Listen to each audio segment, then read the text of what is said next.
Prof. Alex Nina ensina, vamos falar do Índice de Liberdade Econômica. Então, esse índice foi criado em 1995 pela Heritage Foundation. A Heritage Foundation é uma fundação criada em 1973, então 22 anos depois da criação dessa fundação, foi criado o Índice de Liberdade Econômica. Foi criado no governo Nixon, lá nos Estados Unidos, e é ligado ao Partido Conservador.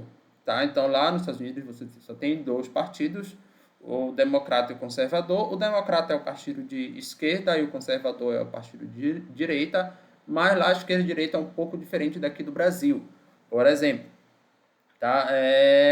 Eu não vou fazer nenhum paralelo, qualquer coisa vocês pesquisem aí como é que funciona lá.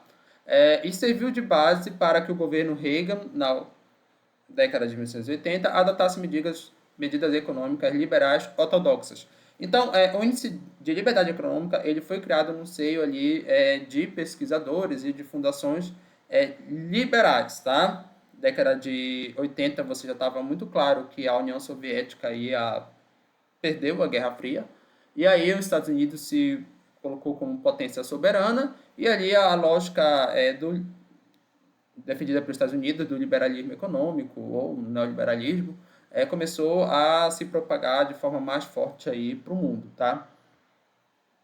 A primeira crítica, então, que se faz é o seguinte, se foi criada pelo Partido Conservador e nem todo mundo nos Estados Unidos vota no Partido Conservador, inclusive o atual presidente lá é democrata, então ele é enviesado. Então não é um bom índice porque é enviesado. Acontece que esse tipo de crítica não é uma crítica boa, porque é claro que ele tem um claro posicionamento, mas isso não serve para validar o argumento. Isso é o chamado ad hominem, você julgar o argumento pela pessoa que está lhe trazendo. Então, ao invés de você atacar o argumento, você ataca a pessoa. Isso é tanto verdade que você pode usar o mesmo argumento, a mesma estratégia para atacar alguma fundação de esquerda, por exemplo, o Greenpeace. Não, o Greenpeace está ali denunciando o desmatamento na Amazônia. Não é verdade porque é o Greenpeace que está denunciando e ele é de esquerda ou algo do tipo, financiado pelo Jorge Soros ou algo do tipo. Não, pessoal. Esse tipo de argumento ele é fraco, tá? Você tentar atacar a fonte ao invés da informação. Então, não é por conta da fonte que o ILE vai ser bom ou ruim. Você tem que ver o que é o ILE. Tá? E outra coisa bem interessante é porque, às vezes, você tem ali algum pesquisador ou alguma fundação tentando ser neutro. Não, eu não sou de nenhum lado. Dificilmente isso vai acontecer quando você coloca num debate político. Claro que eu não vou dizer que nunca isso acontece, porque existe a questão técnica.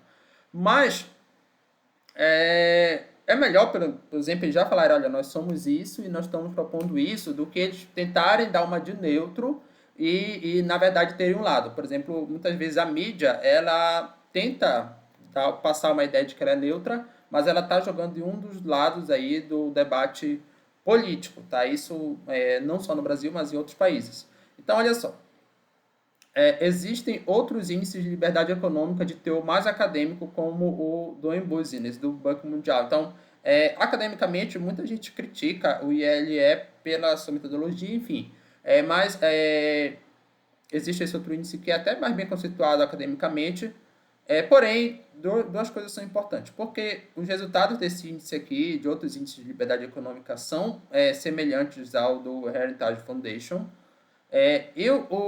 Esse do Heritage Foundation, ele é mais conhecido, por isso que eu venho trazer ele para vocês. E também ele tem mais dados, já que ele tem desde a década de 90. Então, basicamente, as ideias do ILE vão servir também para esses outros índices, por isso que a gente vai falar sobre o ILE. Primeira coisa é conceituar a liberdade econômica. Então, é o índice de liberdade econômica. Mas o que é esse tipo de liberdade? Então, é o nível com que os indivíduos são livres para fazer suas escolhas, com mínimo de interferência estatal. Tá? Então, a gente está falando da interferência do Estado.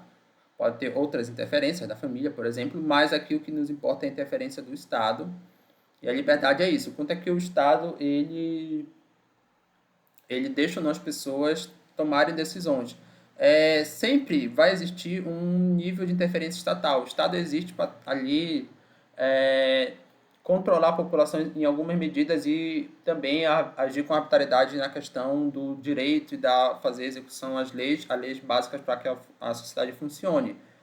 Mas ele pode intervir mais ou menos. Quanto mais interventor ele for, menor vai ser as escolhas dos indivíduos. Então, menor vai ser a liberdade econômica.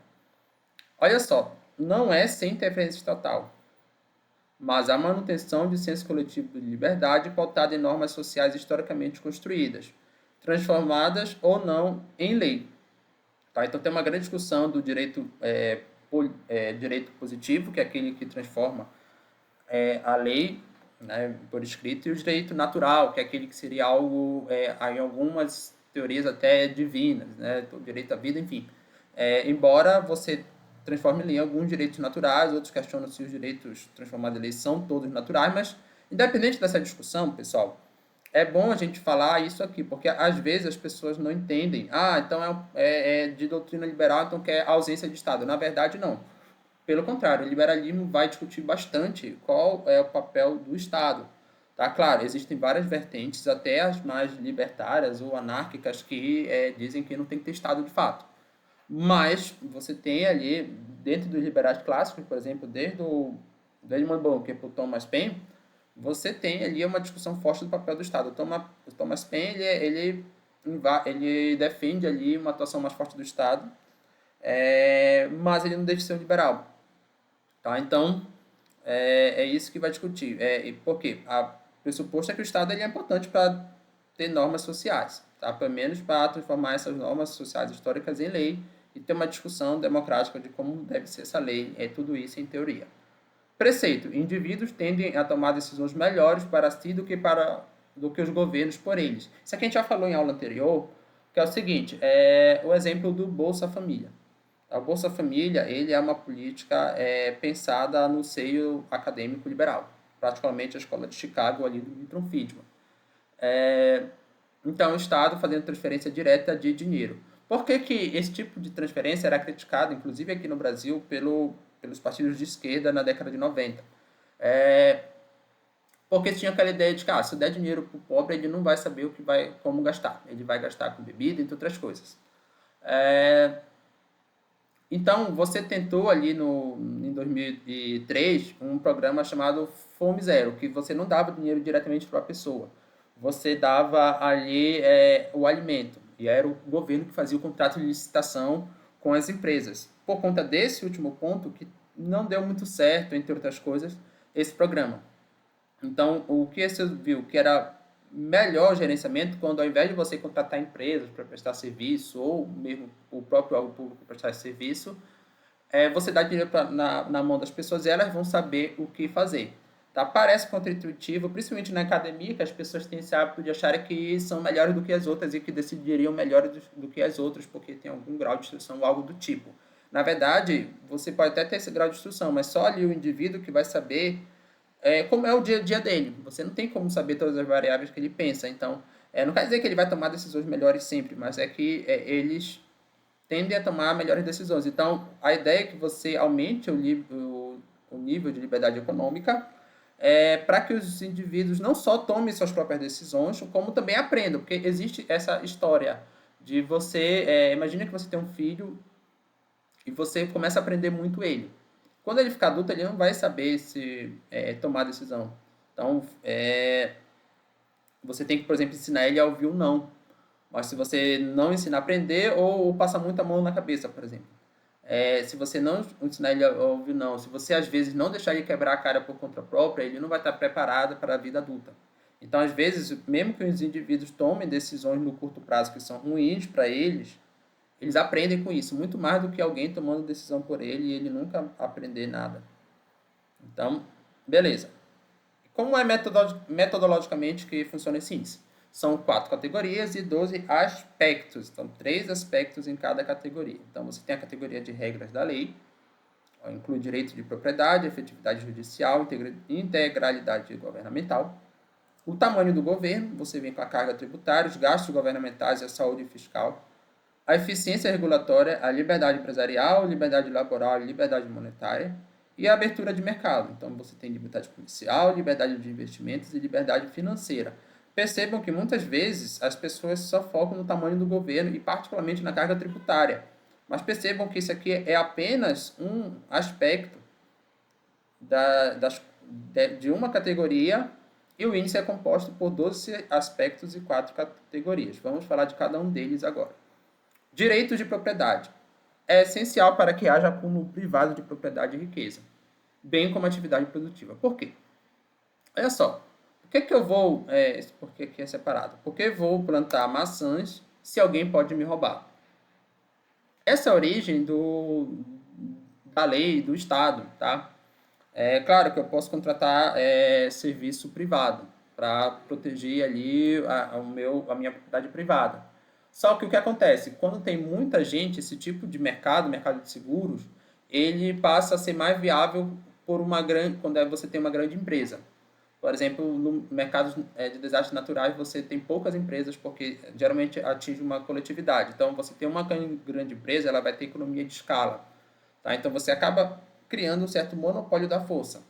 Essa empresa vai ser mais competitiva do que as outras, elas vão se tornar uma espécie de monopolista. O Estado nada mais é do que um monopólio da força. Não é uma empresa, tá? Porque depois ele vai adquirindo outras características, mas o Thomas Hobbes vai dizer que ele nasce dessa forma e também o Max Weber vai concordar com isso. O Estado detém o monopólio da força. Tá? Então, o monopólio da força, ele vai me garantir que se alguém roubar a minha maçã, essa pessoa vai estar cometendo crime. Se ela vai ou não ser presa, se vai cumprir a justiça, já é outra história, mas pelo menos em tese, você tem alguém que é responsável por ir atrás dessa pessoa, já que o Estado ele tem esse dever também de proteger a população, inclusive a propriedade privada.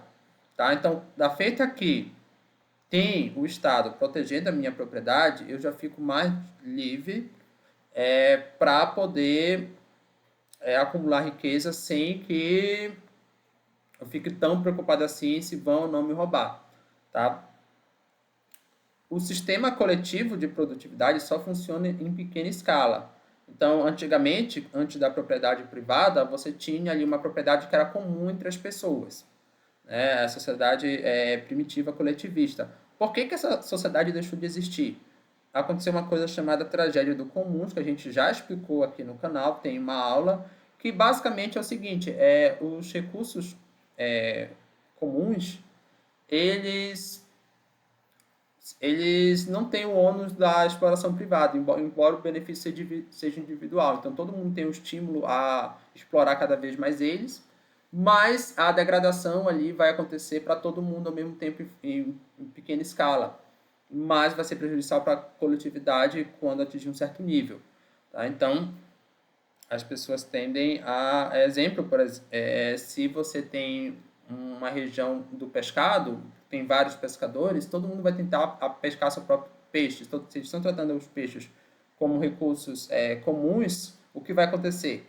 No longo prazo, você vai ter uma queda da população de peixe, todo mundo vai ali sair prejudicado. Então, tem que ter alguma forma de regulamentação. Essa forma ali é a propriedade privada, tá? Se estabeleceu historicamente dessa forma. Efeito judicial.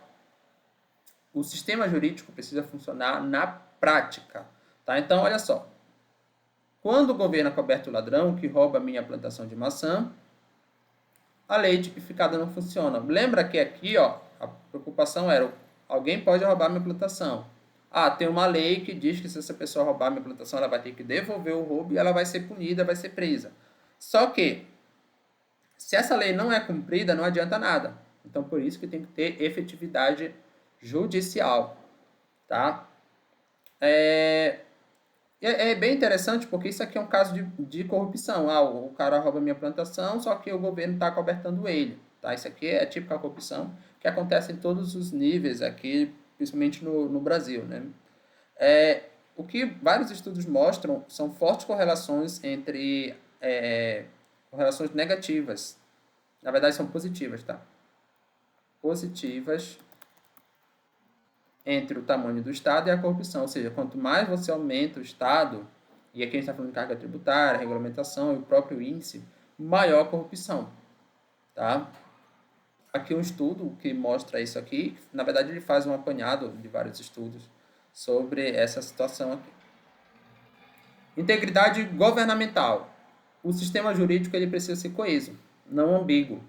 Então, a legislação tributária brasileira é altamente complexa e confusa, o que desestimula o empreendedorismo. Porque você, por exemplo, quando vai empreender no Brasil, não tem uma noção efetiva de quanto você vai pagar de carga de tributo, por exemplo.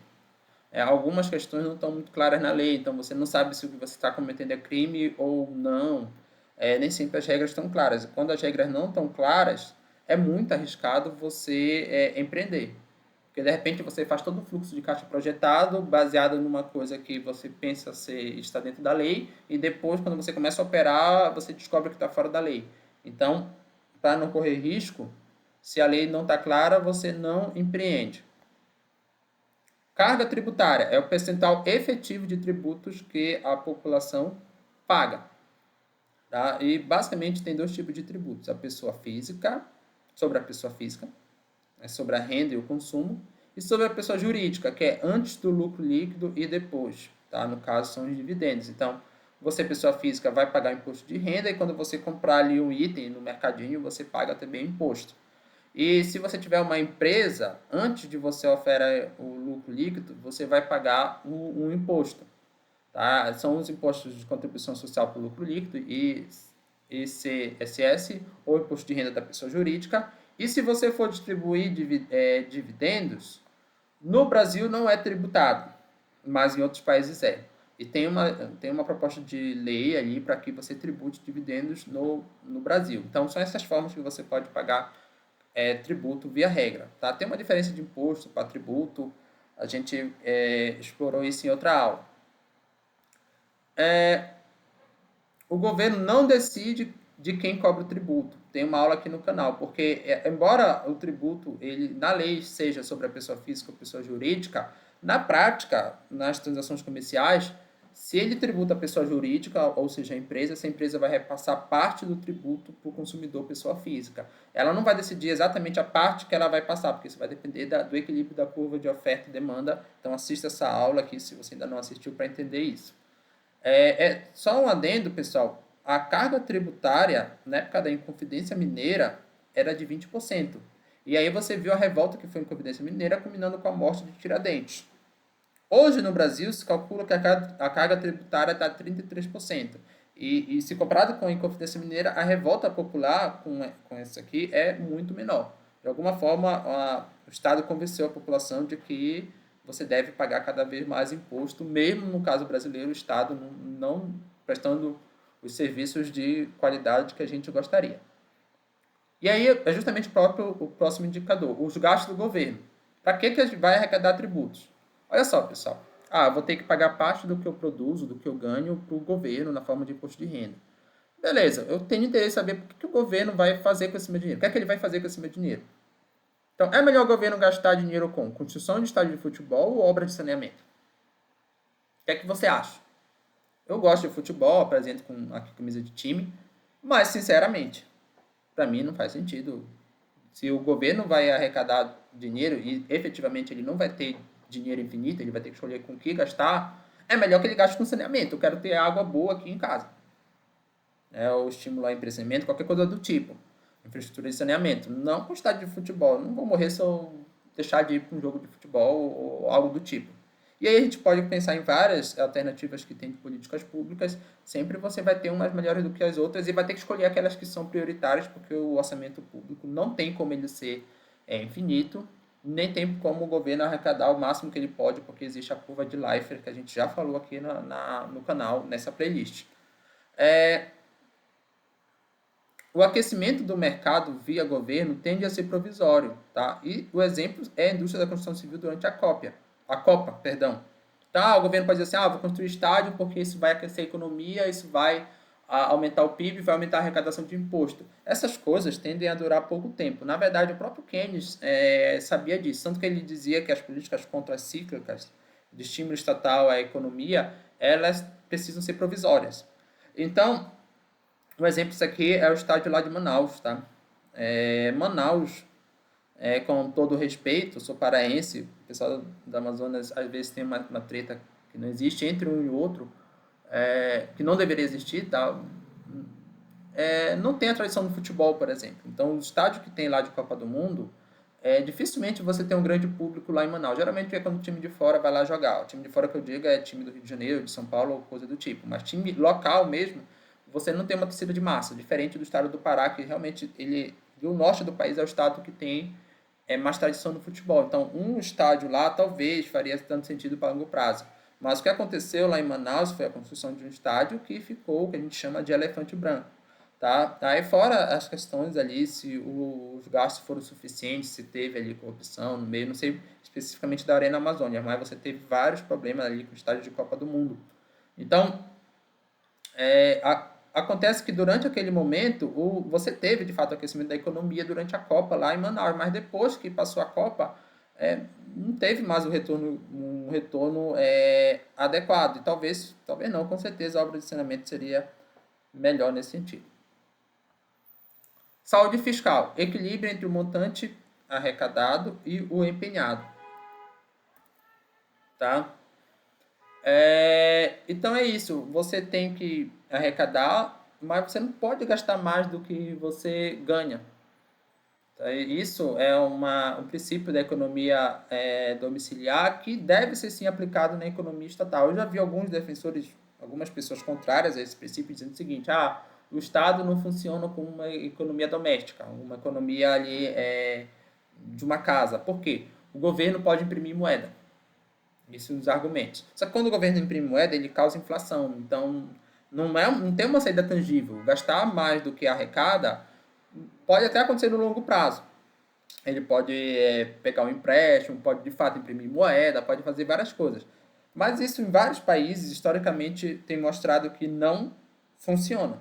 Tá? Você pode durante um tempo, depois de um tempo você acaba colapsando ali o seu país por uma questão de que uma hora você vai ter que dar calote nos investidores e quem está te financiando e você vai perder acesso ao crédito, ou então você vai imprimir tanta moeda que sua moeda vai desvalorizar e você vai ter uma crise cambial como o que aconteceu na Venezuela.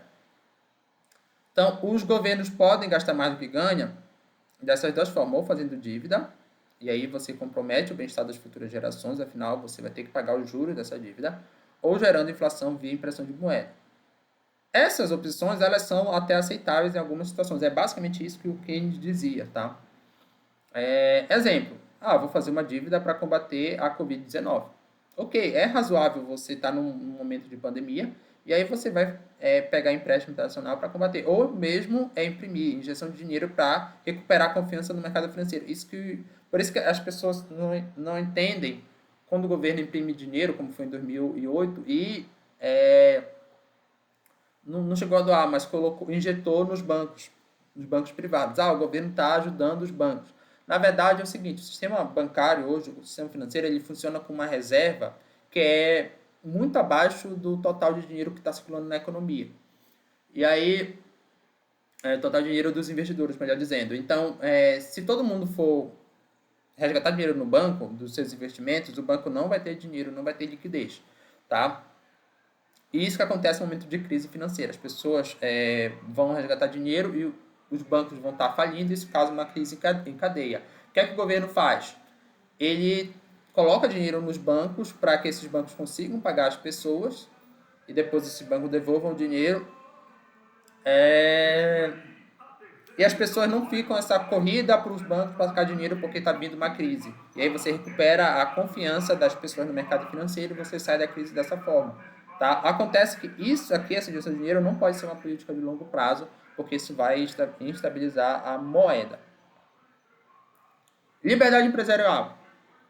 Então, é o grau de regulamentação para abrir, manter e fechar uma empresa. Tá? Essa é uma outra categoria importante. Um outro aspecto importante. Olha só o exemplo. Em Singapura, pode-se abrir uma empresa em 1 dia e meio. Então, em pouco tempo, você já abriu uma empresa. Na Índia e em alguns países latinos, pode demorar meses. Tá? O Brasil depende do setor, mas é claro que Singapura tem muito mais atratividade para a liberdade empresarial do que a Índia e os países latinos. Por isso que Singapura, entre outros motivos, se desenvolveu tanto. Tá? Isso é para você abrir. Para manter uma empresa, algumas normas, como a licença ambiental operacional. Em tese, se você tem um empreendimento que com potencial para causar uma degradação ambiental significativa, você tem que ter as licenças ambientais.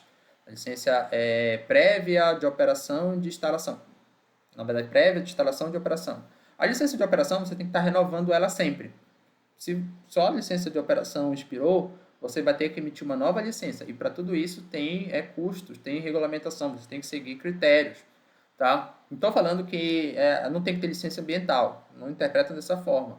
Interpreta o seguinte, que existe uma regulamentação. E, claro, ela pode ser mais rigorosa ou menos rigorosa.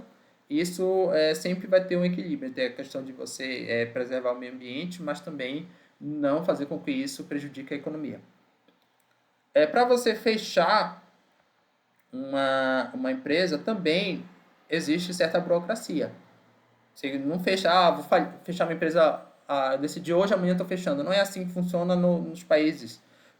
Você tem o processo legal. Geralmente a empresa tem que passar pelo processo de recuperação judicial, definir o que vai fazer com os ativos que sobrarem, tem uma lista de prioridades para quem você vai pagar, primeiro os empregados, depois os credores, depois os acionistas. Então tem que ter todo um planejamento para você recuperar, decretar falência de uma empresa e muitas vezes dá mais dor de cabeça, inclusive, do que você abrir uma empresa. E é claro que esse processo ele pode ser mais rápido ou mais demorado de acordo com as normas de cada país. Tá? Então, quanto mais rápido, em tese, isso for, quanto mais claro for o processo de recuperação judicial, mais liberdade econômica você vai ter para sair do negócio. Tá? Então, liberdade econômica não é só para empreender, é para você começar um negócio, não é só para você começar um negócio, perdão, é para você manter esse negócio e para você sair desse negócio.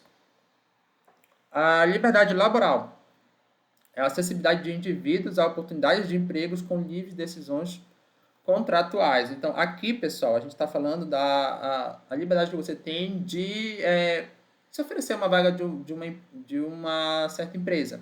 Tá? E sair da empresa também. Em alguns países, por exemplo, você é obrigado a trabalhar em determinado setor. Aqui no Brasil não necessariamente tem isso. E aqui um exemplo bem claro, nenhum entregador do iFood é extremamente forçado a trabalhar. Ninguém diz assim, você é obrigado. Na verdade, nenhum trabalhador formal, porque você pode sair do seu emprego. Claro que tem o ônus de você ficar sem o salário, tá? Mas nenhum trabalhador do iFood é forçado a trabalhar. O salário mínimo, ele restringe a acessibilidade dos mais jovens ao mercado de trabalho. Isso aqui eu expliquei nesse vídeo, tá? Então, o salário mínimo, o que é que ele faz? Ele coloca, se ele estiver acima do equilíbrio de oferta e demanda, aquela mão de obra que estiver abaixo do preço do salário mínimo vai ficar desempregada. Então, isso aí, para quem quiser entender melhor, assista esse vídeo aqui do canal, está nessa playlist. E as leis trabalhistas, na prática, restringem a liberdade. Então, um típico exemplo é o FGTS. O que é o FGTS? Tá? É um percentual de, acho que 8%, que o governo obriga as empresas a depositarem uma conta poupança, digamos assim, para o trabalhador. Na verdade, rende menos do que a poupança. Então, isso para a empresa, ela poderia acoplar o salário do trabalhador. Você poderia estar ganhando aí 8% a mais do seu salário. Mas ela é obrigada a criar uma poupança para esse trabalhador. Qual é o intuito disso? Todo mês ela deposita parte do salário nessa poupança para a empresa sair o caixa, então não importa se foi para a poupança ou se foi direto para o trabalhador, tá? Isso vai rendendo muito pouco mesmo, isso fica no banco da Caixa, e a Caixa usa para os seus investimentos e tudo mais. E aí, se o trabalhador ficar desempregado, ele tem acesso ao FGTS. Ou se ele quiser dar entrada numa casa própria, também pode resgatar o FGTS. Acontece que o trabalhador não tem a opção de ter ou não o FGTS. O governo já obriga, percebe que essa obrigação não é para a empresa, porque para a empresa tanto faz. Ela já coloca lá na sua planilha de custos. Essa obrigação é para o trabalhador. Então, o trabalhador é obrigado a pegar 8% do salário dele. Deixa eu até ver se é 8% aqui. 8% do salário dele, ou um percentual do salário dele. Rapidinho, pessoal. FGTS percentual. Percentual do salário. Só para dar a informação, é 8%. Eu estava pensando se era 11%. Então, ele é obrigado a dar 8% do salário dele para a Caixa. Ficar rendendo muito pouco. Então, quem tem conhecimento de educação financeira, e aqui no canal tem uma playlist com básico que você precisa saber para investir, sabe que o rendimento do FGTS, que é abaixo da poupança, é muito ruim. Da poupança já é ruim. Então, seria bem melhor para um trabalhador que tem sua educação financeira pegar esse 8% e ele mesmo investir onde ele achar melhor. Tá? Então, quando o governo obriga você a colocar seu dinheiro no investimento ruim, ele está tirando a tua liberdade laboral. Porque para você trabalhar, você vai ter que dar parte do dinheiro para o governo, e ele vai te pagar muito pouco por isso. Liberdade monetária. De respeito à estabilidade da moeda, à inflação. Tá? Olha só, no Brasil, antes de 1994, era comum pessoas fazerem filas no mercado dos dias do pagamento. Então, o Brasil, quem não era adulto nessa época, não se lembra, ou quem ainda era muito criança nessa época não se lembra. É o meu caso, eu não lembro dessa época, eu nasci em 91. Mas os livros de história estão aí para isso e as pessoas mais velhas também vão confirmar como era a inflação no Brasil antes de 94, principalmente na década de 80. Então, a pessoa recebia, tinha que ir logo para o mercado porque os preços eram mudados na hora ali. E, às vezes as pessoas tiravam o rótulo para comprar nos preços antigos, então você tinha uma verdadeira confusão. Imagina você empreender num ambiente desse. Você não tem certeza de como vai ser ali a inflação daqui a amanhã, nem no próximo dia, quem dirá daqui a anos. Como é que você vai fazer uma análise de viabilidade de negócio? Fica totalmente arriscado.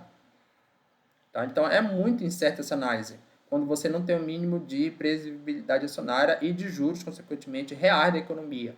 Tá? Então, a taxa de juros básica é corrigida pela inflação. E aqui no canal tem uma aula sobre essa análise de viabilidade, vocês vão entender qual a importância da taxa de juros. Geralmente, pessoal, a taxa de juros tende a acompanhar a inflação. Então, por isso que a inflação ela acaba deixando a maioria dos negócios inviáveis, porque você tem ali a incerteza que vem do quanto você não sabe quanto é que vai ser a taxa de juros futura num país de instabilidade inflacionária. Agora vamos falar da liberdade comercial. É o inverso do nível de restrição ao mercado internacional.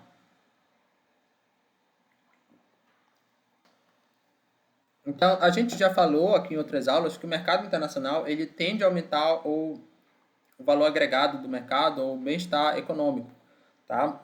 Tanto de produtores quanto consumidores. Na verdade, assim, depende de como é a relação do preço interno com o preço externo. Então, dependendo da situação, você pode prejudicar produtores locais e beneficiar consumidores locais ou vice-versa. Mas o importante é que o saldo geral do mercado, ele, num equilíbrio de oferta e demanda, ele é positivo quando você tem uma abertura econômica. Isso aqui já tem aula no canal, explicando, tá? Vocês podem assistir essas aulas de 5.1 a 5.5, para quem não assistiu, para entender o porquê que o mercado internacional tende a aumentar o bem-estar global ali de um país. E a origem dessa teoria do mercado internacional está nas vantagens comparativas do David Ricardo, que eu expliquei também no início dessa playlist, nessa aula aqui. Então, é importante que a abertura econômica é um indicador de liberdade. A liberdade comercial, perdão, é um indicador de liberdade econômica. A liberdade de investimentos. Então, você tem um ambiente de investimentos livre que incentiva o empreendedorismo, à medida que amplia as formas de financiamento empresarial. Tá? Então, tem várias formas de financiamento empresarial. A Bolsa de Valores, por exemplo, em tese, ela é uma forma de financiamento empresarial. Bolsa de Valores, crowdfunding, fundo de equity. Você tem venture capitals, que a gente vai falar ainda. Vocês compreenderem como funcionam esse financiamento empresarial, tem aqui 3 aulas nessa playlist. Tá? Então, financiamento empresarial. Quando você tem um financiamento, qual é o objetivo de uma instituição financeira? É você pegar dinheiro de quem está poupando e dar para quem está ali empreendendo. E aí, quando você faz isso, você consegue girar mais a economia. E aí você tem vários instrumentos para facilitar isso. Porque antes das instituições financeiras, quem estava poupando, quem queria poupar dinheiro, tinha que encontrar alguém para empreender. E essa pessoa não conhecia todo mundo. Hoje é mais fácil. Você vai dar lá seu dinheiro para o banco já tem a expertise de encontrar os investimentos, por exemplo. Ou você pode financiar uma empresa via Bolsa de Valores, enfim, tem várias formas que facilitou esse giro da economia via financiamento empresarial. Quanto mais desenvolvido for isso, quanto mais liberdade você tem para investir seu dinheiro, maior vai ser a liberdade de investimentos. Então, quando indivíduos são livres para investir, eles assumem riscos dos negócios. Quando o governo investe, o risco é assumido por todos. O que pode acontecer? Um dos argumentos contra a liberdade de investimento é o seguinte: se todo mundo for livre para investir, ninguém vai investir, por exemplo, em coisas que não dão retorno econômico, mas dão retorno social, como a pesquisa científica. Alguém pode argumentar isso. Acontece que é o seguinte, então, a pessoa que argumenta isso vai dizer o seguinte: é melhor que o governo estabeleça ali um tributo para que todo mundo pague um pouco e parte desse dinheiro o governo invista em pesquisa científica. Pesquisa científica básica é até razoável, mas o governo não faz isso só com pesquisa científica básica. Por exemplo, o governo faz isso com carnaval. Eu não sou contra o carnaval, o que eu sou contra é o governo financiar o carnaval. Com o pressuposto de que ele faz isso com o pressuposto que todo mundo quer carnaval. Agora, você que está aí me escutando, você pode gostar do carnaval, tá? Mas você acha certo que todo mundo pague pelo carnaval, que só poucas pessoas se divertem ali de fato? Por exemplo, você pega as verbas milionárias que são passadas para essas escolas de samba ou coisas do tipo. Então, quando ele faz isso, mas o carnaval pode dar o retorno. Ok, mas pode ter outras coisas também que acontecem. Por exemplo, sei lá, pode ser que flop ali o evento, pode ser que tenha corrupção no meio, e pode ser que aquele. E outra coisa, não é só você comparar o retorno, entre aspas, do carnaval com o retorno de outro empreendimento. Que o governo, em tese, agindo como empreendedor poderia fazer.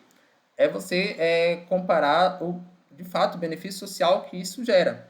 Tá? Que, de fato, o governo tem como principal objetivo o benefício social, não ter um retorno econômico a alguma coisa. E toda vez que ele investe em alguma coisa, ele assume o risco.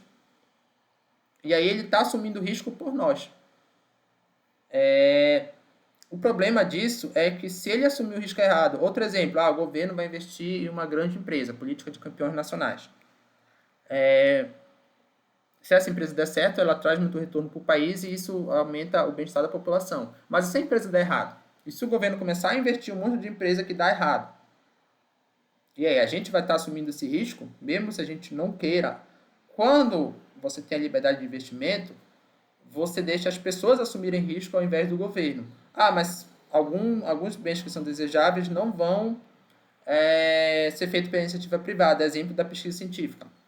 Para isso, hoje existem os fundos de venture capital, ou os investidores anjos, que são investidores geralmente com muita grana, que eles investem ali podem investir em coisas arriscadas. Como é que isso é feito? SoftBank, por exemplo. Imagina que eles têm uma gestão de um patrimônio de 10 bilhões. Eles vão fazer o seguinte: eles vão selecionar 100 projetos de 100 milhões. Tá? 100 projetos de 100 milhões dá? Não, 10 bilhões é bem mais, né? Um projeto de 1 bilhão vai ser 10, 1 milhão vai ser 100. 100 projetos de 1 milhão. Tá? E aí, pode ser que 99 dê errado, mas pode ser que o único que dê certo traga um retorno imenso que compense os outros. Então, eles vão fazer uma carteira amplamente diversificada e investir em pequenos negócios de alto risco. Pode ser um negócio de pesquisa científica, por exemplo. Então, tem mecanismo de mercado que você assume alto risco para negócios que possam trazer o bem-estar econômico e social. Tá? E social, porque no caso a pesquisa científica traz o bem-estar social. Então, esse é o argumento que se você tem quanto à questão de privilegiar que os indivíduos assumam risco dos negócios ao invés do governo assumir risco por eles. Liberdade financeira. Acessibilidade e eficiência do sistema financeiro formal. Tá? Aqui é liberdade de investimentos. Aqui eu posso investir onde eu quero, mas será que tem acesso a esse mecanismo de investimento? Então, você tem diversidade de seguros, crédito, pagamento de serviço de investimento aos indivíduos e empresas. Políticas estatais podem gerar inconsistência no sistema bancário. Então, aqui o exemplo da política de campeões nacionais, que eu falei anteriormente, que elas ofereciam taxas de financiamento baixos a empresas escolhidas pelo governo. tirando a competitividade das outras. Esse tipo de política feita no Brasil causou uma série de problemas, tá? Porque o que acontecia? Os juros da economia estavam 14%, então o governo estava pagando 14% para os investidores que tinham título público, e o governo pegava esse dinheiro e emprestava 2% para outras empresas. Que maluco ia fazer isso? Agora, esse empréstimo, ele é de longo prazo, tanto um como o outro. Então, aconteceu que no longo prazo você está aumentando a dívida pública. Para ele fazer isso, essa empresa tem que dar um retorno muito alto para o governo. E não foi isso que aconteceu, tá? No Brasil. Na verdade, muitas dessas empresas estavam envolvidas em corrupção. Esse vídeo aqui explica. Então, a gente já falou dos 12 aspectos. Agora, 12 aspectos, tá? Para cada um dos 12 aspectos, aspecto, categoria e indicador, os países recebem uma nota de 0 a 100. Continuação da metodologia do ILE, tá? Índice de Liberdade Econômica. Em 2024, foram 184 países avaliados. O ILE é a média das notas, simplesmente isso. Eles pegam a nota de 1 a 100 para cada aspecto. A média da nota é o ILE. Olha só. Se o país tiver o ILE de 80 a 100, ele é livre. Se tiver de 70 a 79, ele é predominantemente livre. De 60 a 69, moderadamente livre. De 50 a 59, predominantemente não livre. E de 0 a 49,9, ele é um país repressor. Vamos olhar aqui um pouco como é que foi esse gráfico em 2024, como é que foi esse ranking em 2024, tá? A análise dos 10 melhores países sempre mostra países desenvolvidos. Então, olha só, Singapura, Suíça, eu deixei em inglês mesmo, tá? Irlanda, Taiwan, todos esses países são claramente desenvolvidos. Suécia, Noruega, olha a nota deles aqui, tá? Eu coloquei do maior para o menor. Percebam que nenhum país é 100% livre, de acordo com esse índice. Sempre tem alguma intervenção estatal. Mas são notas relativamente altas aqui desses países. Não, são notas as mais altas, não relativamente altas. Né? E também dos 10 piores sempre mostra países pobres. Quando a gente coloca aqui os 10 piores, vem logo Coreia do Norte, Cuba, Venezuela, Sudão, Zimbábue, o Irã, tá? República da África Central, Zimbábue, né? Um país bem pobre. Olha as notas aqui. A Coreia do Norte, 2,9, praticamente não tem liberdade econômica nenhuma.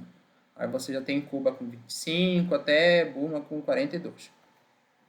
Polêmicas ocorrem mais quando se analisa os aspectos que compõem o índice. Então, o índice geral, geralmente, ele é bem intuitivo. Países ricos são mais livres, países pobres são mais... Aliás, ele é bem claro. Países mais fechados são mais pobres. Agora, o que os críticos falam? Vamos analisar, então, os aspectos que formam esse índice. Por exemplo, a carga tributária. Olha só. Entre os 10 piores, você tem Dinamarca, por exemplo, a segunda maior carga tributária. Suécia, a Bélgica, a França. Então, são países europeus que têm uma carga tributária alta. É contra-intuitivo dizer que esses países são ruins. Entre os 10 melhores, aí você tem aqui Bahrein, tá? O Catar, são países bem desiguais, tá? Países lá da Ásia, que você tem aqui uma baixa carga tributária, Timor-Leste, o Kuwait, às vezes é ditadura também. Então, aqui, Arábia Saudita e Catar são ditaduras. Então, se você pegar só esse aspecto, ele está dizendo que países ditatoriais é melhor você viver em países ditatoriais. E esse tipo de resultado vai acontecer para outros componentes, tá? Se você aqui tem o site da Heritage Foundation, você pode analisar por componente, você vai ver que se você colocar ali o ranking por componente, vão ter resultados que vão contrapor ao que está aqui. Aquela ideia de que os países mais ricos são mais livres e os países mais pobres são menos livres. Agora, qual a contracrítica em relação a isso? Scores bons em um componente são compensados por scores ruins em outros. É por isso que você tem 12 aspectos, 12 componentes. Tá? Vou colocar aspecto aqui, padronizar a nomenclatura. Porque você não pode analisar a liberdade de um país só pela carga tributária, aquilo que eu falei lá no início dessa aula. A carga tributária é um aspecto. Você pode ter uma carga tributária baixa e que o país está gastando mal o dinheiro, por exemplo. Entre outros, todos os indicadores que eu falei são importantes, todos os aspectos que eu falei são importantes. E outra, olha só, numa amostra de 184 países, a análise de um país isolado e ainda por um componente é estatisticamente irrelevante. Porque a gente já vai mostrar algumas correlações aqui. Então, você falar assim, até que, olha, a Dinamarca está em segundo na carga tributária, portanto, o índice todo é ruim. Olha só a amostra. Você tem 12 vezes, são quantos países? 180 e poucos, né? 184 vezes 12. Faça a conta aí. O que é um dado para esse estudo de dado? Se você fazer uma análise de correlação e tirar esse dado da Dinamarca, por exemplo, você não vai afetar praticamente nada a alguma tendência verificável. Então, é muito pouco, estatisticamente, você usar o resultado de um ou outro país para tentar dizer que o índice todo é ruim. E a análise de correlação são mais consistentes. A segunda crítica, eu já vou falar mais sobre a análise de correlação, mas antes disso vamos falar essa outra crítica, na verdade. Indicadores não são válidos, porque a realidade é mais complexa. Esse tipo de crítica é feito por pessoas que, no meu ponto de vista, nunca estudaram o método quantitativo a fundo. Porque uma coisa é você falar, olha, indicadores são limitados. Ok, isso é até consenso entre pessoas que estudam o método quantitativo. E todo mundo que estuda método quantitativo sabe que por trás de uma análise quantitativa sempre há uma análise qualitativa. Mas muitas pessoas que estudam análise qualitativa ignoram completamente a análise quantitativa, que na verdade é um erro, as duas são importantes. Isso eu posso falar com propriedade porque eu cheguei a ser muito criticado no meu doutorado por conta que eu usava análise quantitativa. E muitos professores, inclusive, chegaram a fazer críticas, mas eu rebati. Eu disse, não é assim.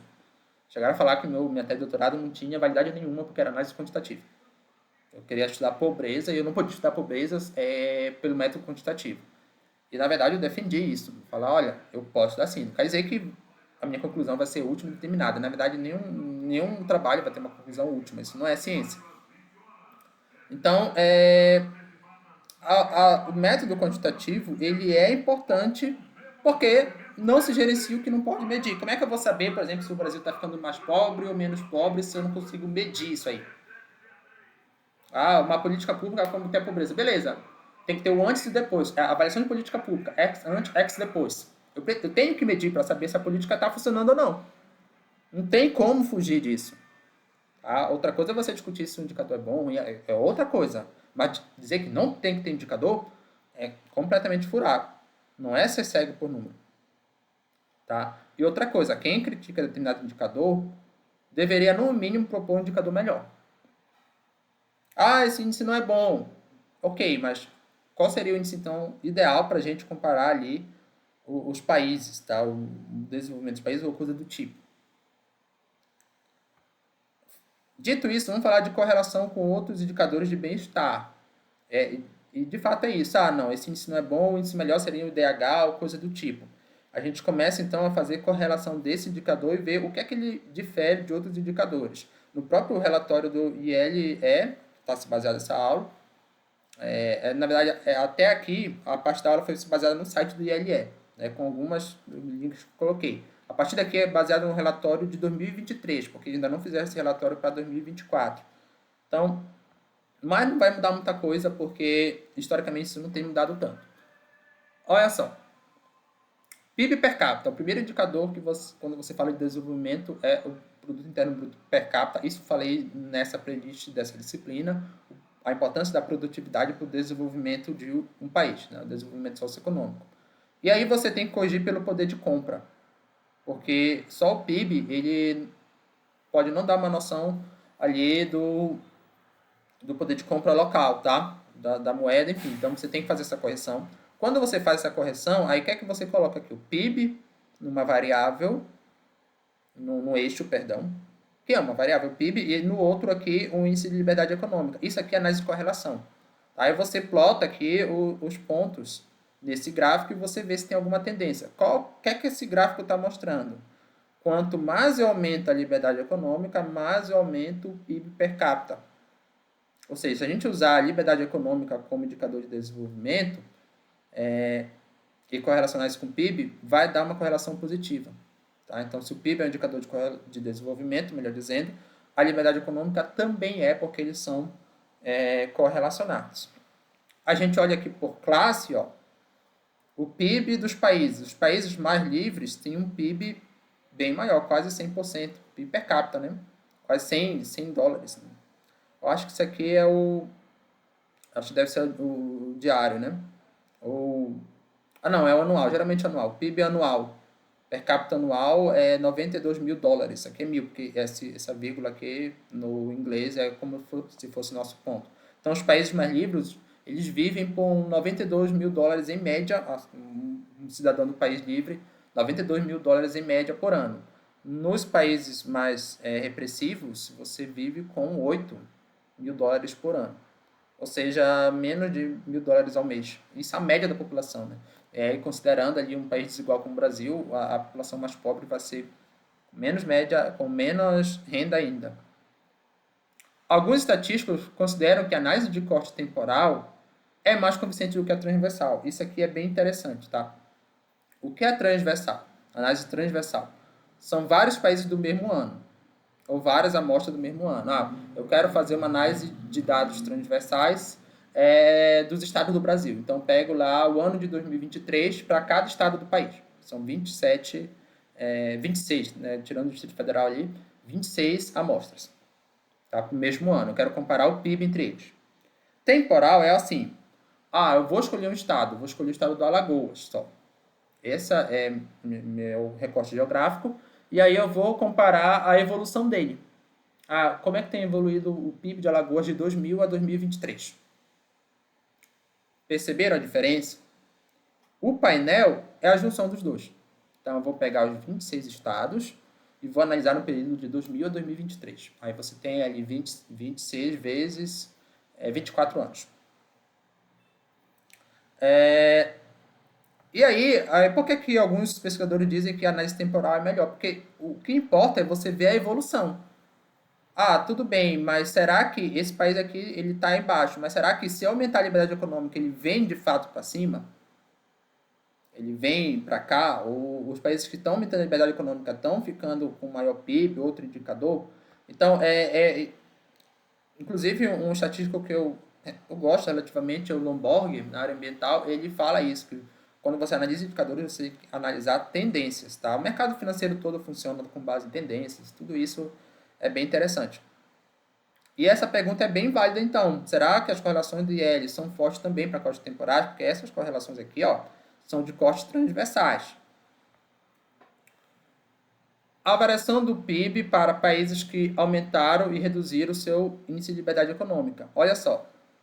Então, aqui são países em azul que ganharam liberdade econômica e aqui em vermelho são países que perderam. Quando a gente olha 25 anos de série temporal, você percebe que o aumento é maior para os países mais livres economicamente. 15 anos continua e significativamente maior.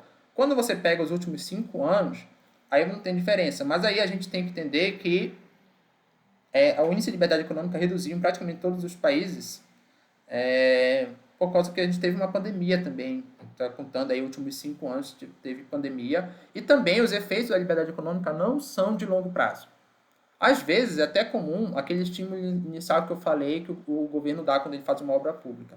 Um país menos livre economicamente comece melhorando sua economia, em relação a um país que abre sua economia a princípio. E é por isso que às vezes, as democracias têm dificuldade em abrir economia por conta que, se você está piorando ali a sua economia, você não vai ganhar a eleição. Tá?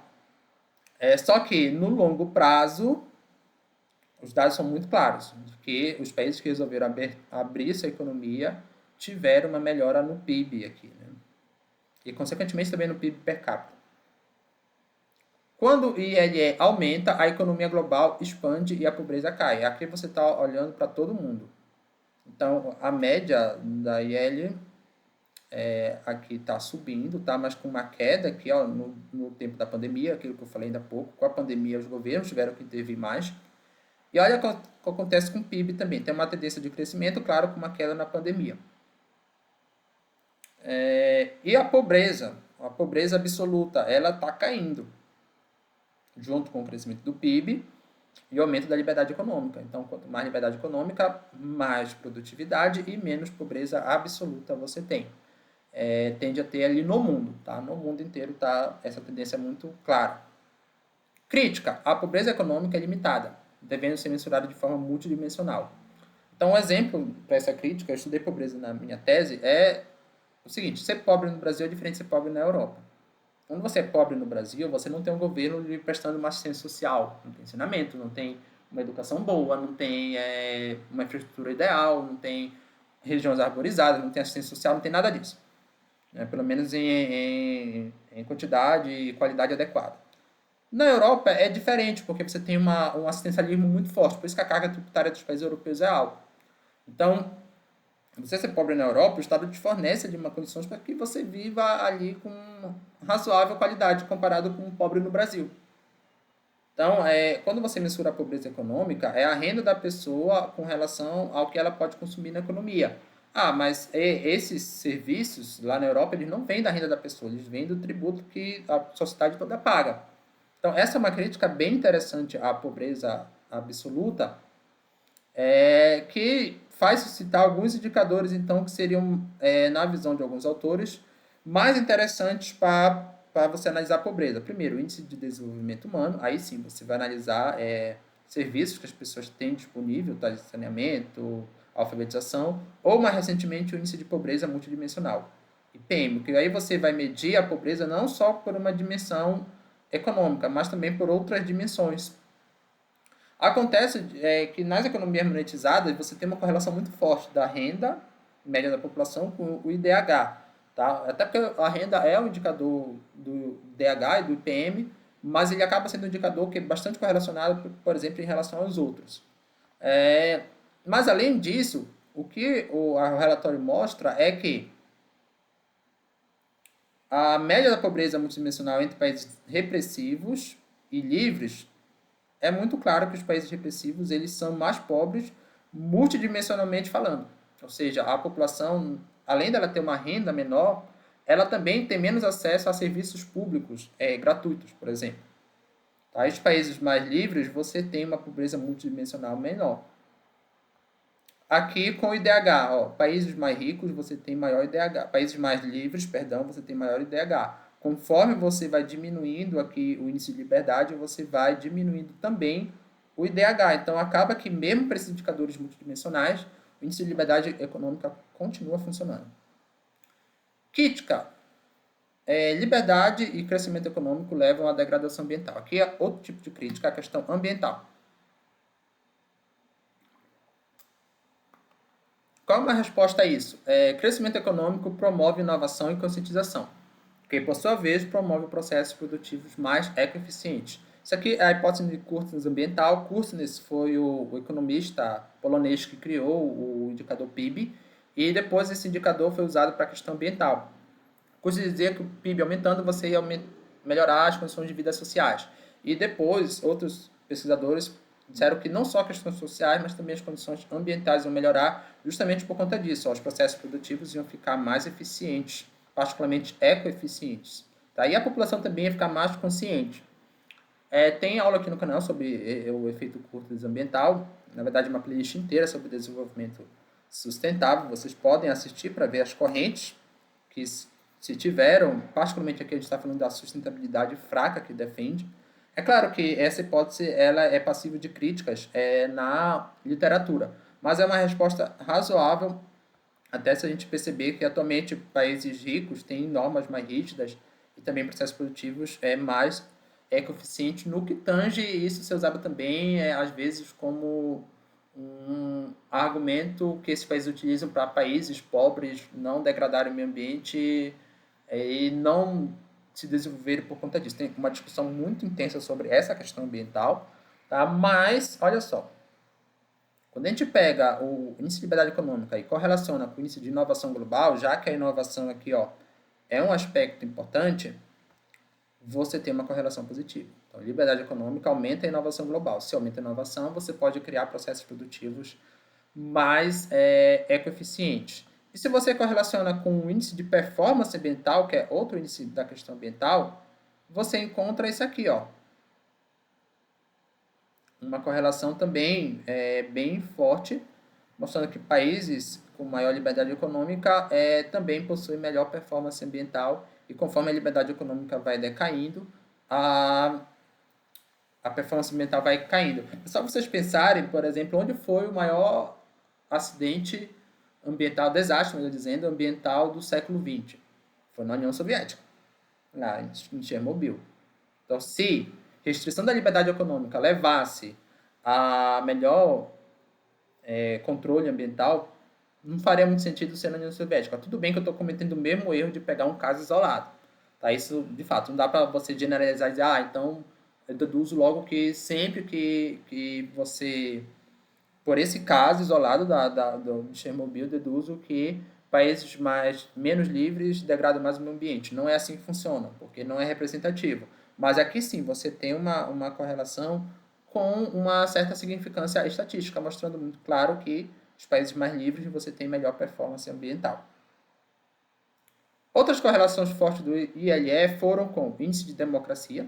Tá? Democracia é um conceito complexo, mas não tão relativo assim. Então, exemplo, se as pessoas podem votar, o número de pessoas que podem votar, sufrágio universal foi uma conquista do século XX. Se você votar lá no século XIX, mulheres não votavam. Então, é claro, se você comparar o século XX com o século XIX, o século XX é muito mais democrático.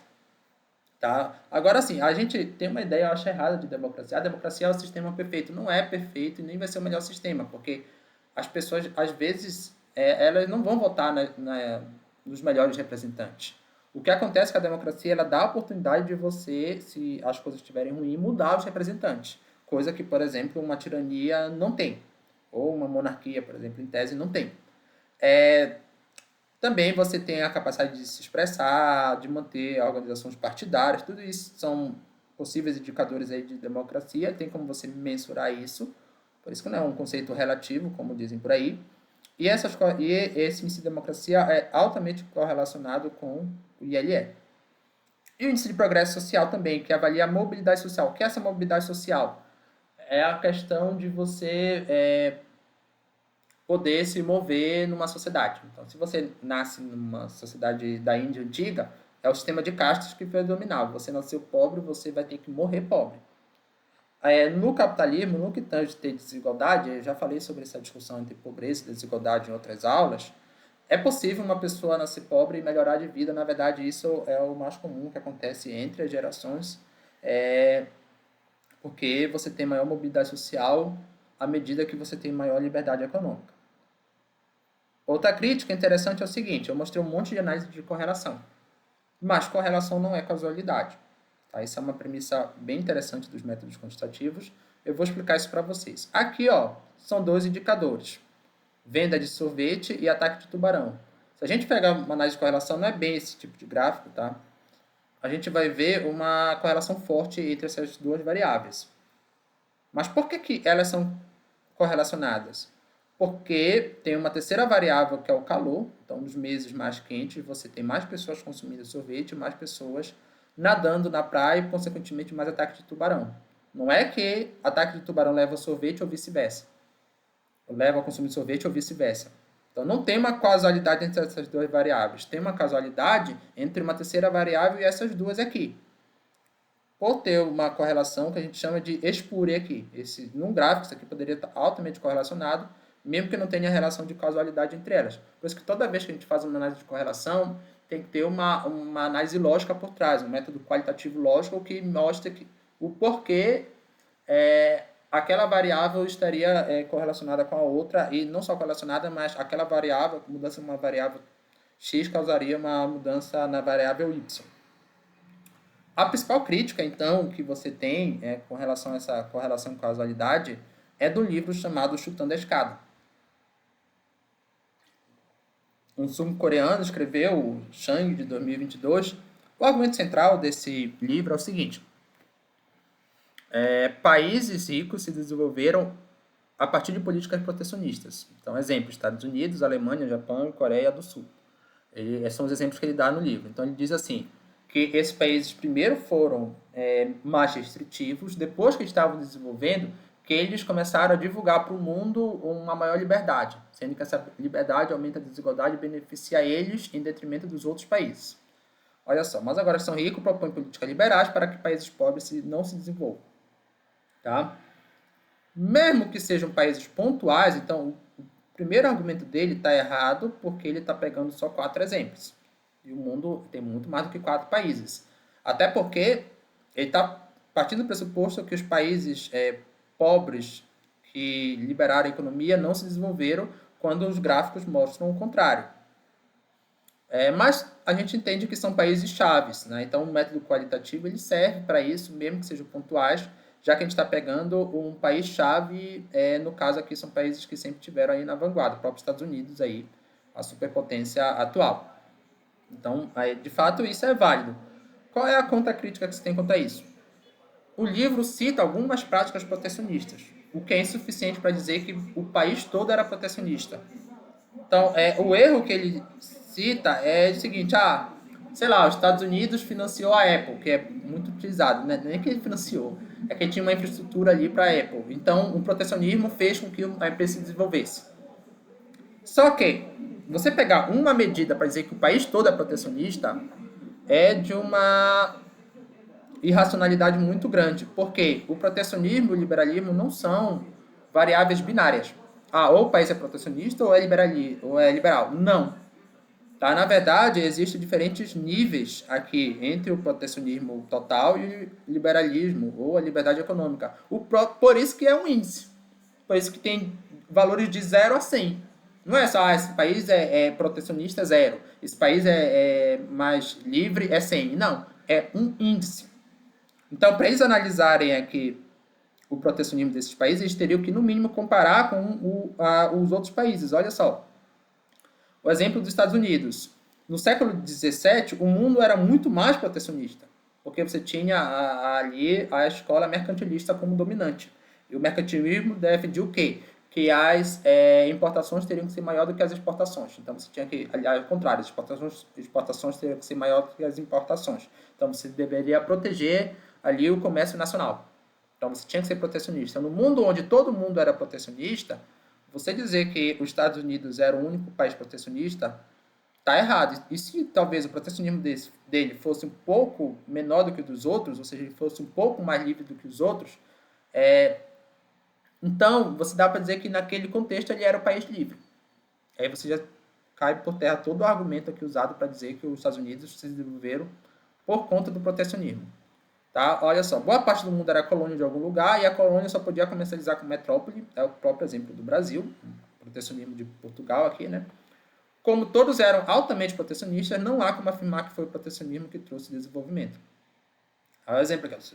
Todos os que foram curados de câncer tomaram água, foi o copo d'água que trouxe cura, é a própria correlação espura que eu já falei aqui, e mais baseada em algumas poucas medidas que não são um índice adequado para você avaliar o nível de protecionismo. Uma série de fatores foram importantes para o acesso dos Estados Unidos, inclusive geográficos. Eu recomendo esse vídeo aqui que fala sobre os Estados Unidos, lá do canal do professor Ock. Então, você dizer que foi só a medida protecionista que fez com que os Estados Unidos virassem superpotência, não foi. Tem o fato de estar isolado, por exemplo, das grandes guerras mundiais, tem ali a própria história de como se juntou, como o país foi se unificando. Tem uma série de fatores aí geográficos também, como eu falei, está isolado da Europa, enfim, né? Então é muito mais complexo do que o livro do coreano lá tem a explicar. A partir do século XVIII, é razoável supor que os Estados Unidos foi o país mais livre, como apontado por Alexis de Tocqueville. Inclusive, registros históricos mostram o contrário, de que os Estados Unidos não eram mais protecionistas. Lá, em 1885, esse autor aqui, Alexis de Tocqueville, autor francês, que, salvo engano, é sobrinho da Joana d'Arc, ou tem parentesco com ela, ele já previa que os Estados Unidos se tornaria a nação dominante, mas não sem antes passar por um desafio. Então, em 1835, você ainda era a Inglaterra, a França, as principais nações. Os Estados Unidos ainda estava no berço. E o Tocqueville já dizia que ele ia superar. Olha só esse trecho do livro do Tocqueville. Existem hoje na Terra 2 grandes povos, que, de pontos de partida diversos, parecem encaminhar-se para o mesmo objetivo, os russos e os anglo-americanos. Para alcançar seu objetivo, o americano conta com o interesse privado e deixa atuarem a força e a razão do indivíduo, sem dirigi-los. Então, liberdade econômica aqui, ó, em 1835. O russo concentra, de certa forma, todo o poder da sociedade num único homem. Para um, o estímulo é a liberdade, para o outro, a servidão. Seus pontos de partida são diversos. Diversos são seus caminhos. E, no entanto, por um desígnio secreto da providência, cada qual parece fadado a guiar um dia o destino de sua metade da terra. Esse aqui é o livro Democracia na América, escrito em 1835. O que ele fala aqui no final é que um dia a terra vai ser dividida entre russos e americanos. Uma coisa que foi acontecer mais de 100 anos depois com a Guerra Fria. Então, e nesse livro ele é muito mais pró-americanos, ele aponta algumas falhas, tanto que o nome é Democracia na América. O Tocqueville veio da Europa, né? Ele era francês, estudou em Inglaterra, estudou em professor francesa. Quando ele foi para a América, ele ficou impressionado, ele escreveu esse livro, e ali já dizia a liberdade econômica, e que os Estados Unidos ia superar os outros países justamente por conta da liberdade econômica, tá? E ele entra em guerra com a Rússia.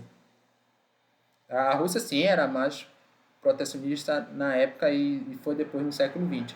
Então, é com esse trecho que eu quero terminar aqui essa aula, tá? Para vocês verem como essa ideia de liberdade econômica ela já é antiga e o Tocqueville acertou naquilo que ele previu, diferente de outros estudiosos lá da época que não acertaram. Aqui as referências dessa aula. Não, na verdade, isso aqui é a referência de outra aula, tá?